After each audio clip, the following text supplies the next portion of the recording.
The word of the Lord that came to Joel, the son of Pethuel. An invasion of locusts. Hear this, you elders, give ear, all inhabitants of the land. Has such a thing happened in your days, or in the days of your fathers? Tell your children of it, and let your children tell their children, and their children to another generation. What the cutting locust left, the swarming locust has eaten. What the swarming locust left, the hopping locust has eaten, and what the hopping locust left, the destroying locust has eaten. Awake, you drunkards, and weep, and wail, all you drinkers of wine, because of the sweet wine, for it is cut off from your mouth. For a nation has come up against my land, powerful and beyond number, its teeth are lion's teeth, and it has the fangs of a lioness. It has laid waste my vine and splintered my fig tree, it has stripped off their bark and thrown it down, their branches are made white. Lament like a virgin wearing sackcloth for the bridegroom of her youth. The grain offering and the drink offering are cut off from the house of the Lord. The priests mourn, the ministers of the Lord.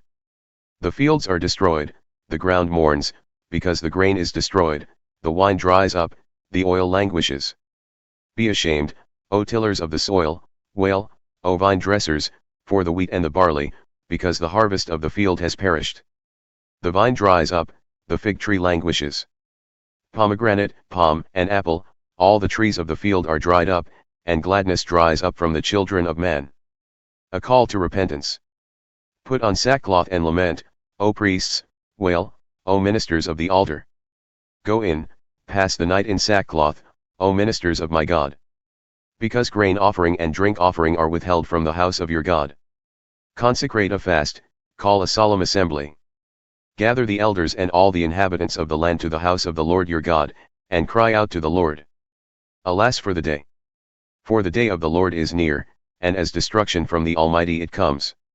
Is not the food cut off before our eyes, joy and gladness from the house of our God? The seed shrivels under the clods, the storehouses are desolate, the granaries are torn down because the grain has dried up. How the beasts groan! The herds of cattle are perplexed because there is no pasture for them, even the flocks of sheep suffer. To you, O Lord, I call. For fire has devoured the pastures of the wilderness, and flame has burned all the trees of the field. Even the beasts of the field pant for you because the water brooks are dried up, and fire has devoured the pastures of the wilderness.